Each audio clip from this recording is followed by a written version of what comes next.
Bonjour, nous avons décidé de vous parler du rôle de Simone Veil dans la légalisation de l'avortement. C'est le projet de loi le plus controversé de la Ve République, défendu par Simone Veil à la demande de Valéry Giscard d'Estaing. Tout d'abord, en 1967, la loi autorise la contraception en France qui reste cependant très difficile d'accès. L'interruption volontaire de grossesse est interdite sous peine de prison et les femmes qui avortent de manière clandestine se retrouvent avec de gros problèmes de santé. Elles se tournent donc vers des pays voisins comme la Belgique ou l'Angleterre. En 1970, de nombreuses manifestations ont lieu au nom de mouvements de libération des femmes. Les revendications sont les suivantes: libération de la pilule et l'avortement libre et gratuit. Un enfant si je veux et quand je veux est le slogan qui marquera ces rassemblements. Simone Veil est née en 1927 à Nice dans une famille bourgeoise. Lors de la Seconde Guerre mondiale, en 1944, elle sera déportée avec sa famille à Auschwitz. Elle réussit à survivre et revient en France avec un besoin de justice grandissant. Elle s'inscrit donc à la fac de droit dès son retour et devient magistrate. En 1974, elle devient ministre de la Santé et commence sa carrière politique. Le 26 novembre 1974, Simone Veil ouvre le début des débats à l'Assemblée. Le texte sera finalement voté auprès des députés, plus que partagé sur cette question de légalisation de l'avortement le 29 novembre. Nous commencerons par vous présenter la violence qu'a subie Simone Veil, ses discours les plus marquants, et enfin la suite de sa carrière et ce qu'elle a laissé aux Français. Le début de son combat emblématique débute en 1974. C'est celui de la dépénalisation de l'interruption volontaire de grossesse. Elle s'exprime lors de son discours du 26 novembre 1974 devant une assemblée nationale composée de 491 hommes pour seulement 9 femmes. C'est toujours un drame, cela restera toujours un drame. C'est pourquoi, si le projet qui vous est présenté tient compte de la situation de fait existante, s'il admet la possibilité d'une interruption de grossesse, c'est pour la contrôler et autant que possible en dissuader la femme. Je voudrais tout d'abord vous faire partager une conviction de femme. Je m'excuse de le faire devant cette assemblée presque exclusivement composée d'hommes. Aucune femme ne recourt de gaieté de cœur à l'avortement. Il suffit d'écouter les femmes. C'est toujours un drame.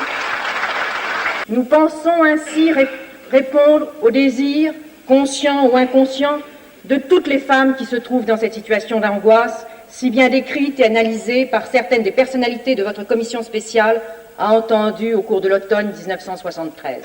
Certains discours ont provoqué des polémiques entre le ministre et les députés à cause des propos dits. Le député UDF Jean-Marie Daillet ira jusqu'à mentionner la Shoah et accuse la ministre de rescapés des camps de la mort. Vous accepterez, madame, de les voir jetés au four crématoire ou remplissant des poubelles. Cela ne s'appelle plus du désordre, madame. C'est de la barbarie organisée et couverte par la loi, comme elle le fut, hélas, il y a 30 ans, par le nazisme en Allemagne. C'est tout juste si on la traitait pas de nazie. Personne au monde ne peut s'arroger le droit de supprimer la vie d'un être innocent. Cela peut être l'État, à moins qu'il ne soit totalitaire, comme l'était le Troisième Reich. Jacques Chirac vient s'asseoir en urgence sur le banc des ministres pour la soutenir. La loi est finalement adoptée et Simone Veil entre dans l'histoire. Le texte a été adopté par 284 voix contre 189. Tout ce chemin jusqu'à la réussite a été très très long. Elle a dû surmonter de nombreuses oppositions envers son projet de loi et a souvent été réprimandée du fait qu'elle soit une femme, qu'elle soit favorable du coup à l'avortement et de plus qu'elle soit juive. Elle le subissait également en dehors des bancs de l'Assemblée. Elle se faisait insulter, suivre, elle recevait de nombreuses lettres de menaces et même des coups de téléphone à son domicile. Et elle retrouvait même des tags de croix gammées inscrites sur tous les murs de son immeuble très régulièrement. C'est très dur, des Oui, grossièretés à votre égard. Vous attendiez à ça? Personnelles, des menaces, une violence verbale extraordinaire. Quelqu'un qui était venu avec un appareil pour faire entendre les bruits, les mouvements les bruits du fœtus.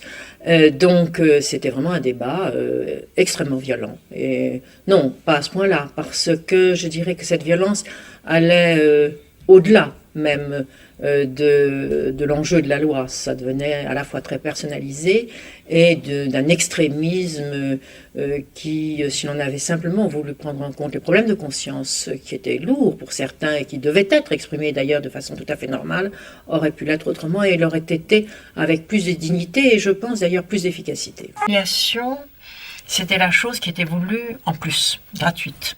Cette dernière, ça a été l'attaque la plus blessante pour Simone Veil, mais cependant elle a su rester imperturbable. Le mois de novembre 1974 a été une date historique, non seulement pour le droit à l'avortement, mais également du coup pour cette violence politique.